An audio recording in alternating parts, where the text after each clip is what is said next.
My name is Carmel. Hi, my name's Mariam Mawiney. Hi, I'm Andrea. This is my husband, Porrick. My name is Jim Newman. My name is Alan Bradley. Hi, I'm Gemma O'Gorman. This is my husband, Joe. Michal was born the 23rd of January 2020. When he was born, he started having seizures, so he was brought straight into NICU and they done a battery of tests and they found out basically that he had a malformation on his head. By the August, September, I was feeling really unwell and I went straight into maternity and UCHG. And from there then they diagnosed me with cervical cancer. Jake had a very aggressive brain tumour. Just before Christmas, he got really unwell and ended up in ICU and came very close to dying. He went into complete organ failure. My mum was the best person absolutely ever. She was only 4'6", so she was actually quite small, but quite mighty in her personality.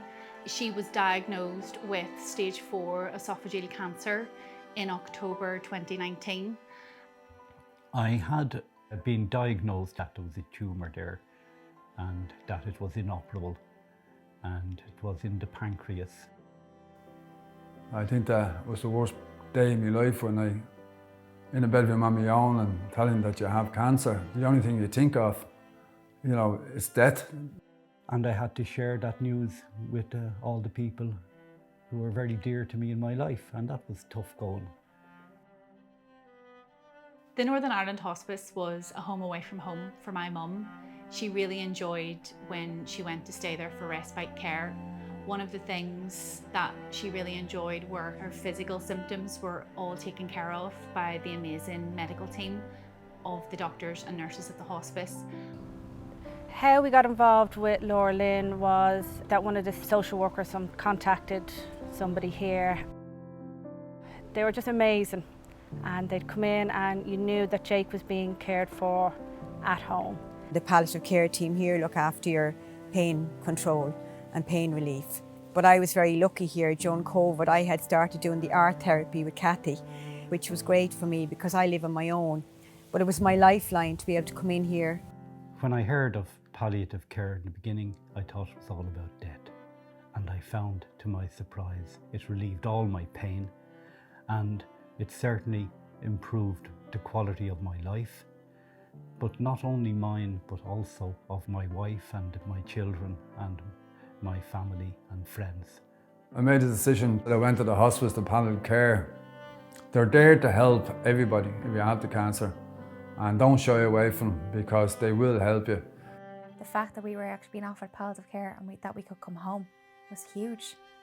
So we had the palliative care team involved from the hospital, from Milford Hospice in Limerick, come out to us and liaise with Jack and Jill and the Irish Cancer Society night nurse and to make sure the fact that Michal's care was there and that we weren't facing the battle on our own.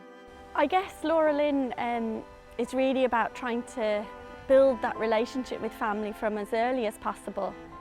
So it's a residential experience for the entire family where we would get them to come and stay in Laurel House and then we'd offer a range of activities specific to the parents' needs, the siblings' needs and the child's needs. And we would really try to kind of focus in on what they would like to do as a whole family. So the essence of art therapy really is creative, meaningful engagement, and it's a form of emotional support and psychological support. Sometimes I describe it as a bit like counselling but using creativity along with words. So it's about getting something from the inside out, really, and there can be a great sense of relief from that. So I have had patients say that they feel like they're not in hospice when they're in the art room. Palliative care, we're here to actually help the patients or the person under a journey in that to make life easier for them, to help reduce their symptoms in that and to maybe address any fears that they may have. I think people need to know that palliative care isn't a scary thing. It doesn't necessarily mean that once you're offered it, you're going to hospice to die. It's quite opposite, actually. It's about living well and making sure that everything is taken care of. A cancer journey is not a journey you wish on anybody. It's not a road I ever thought I'd have to walk, but I do. And I suppose what helps is all the people you meet along the way. And I have to say, the hospice here, they give you great hope. It helps take some of that fear away.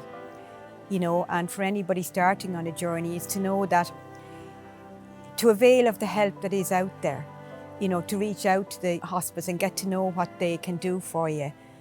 That's what I would advise people to do, that not to be on your own with it.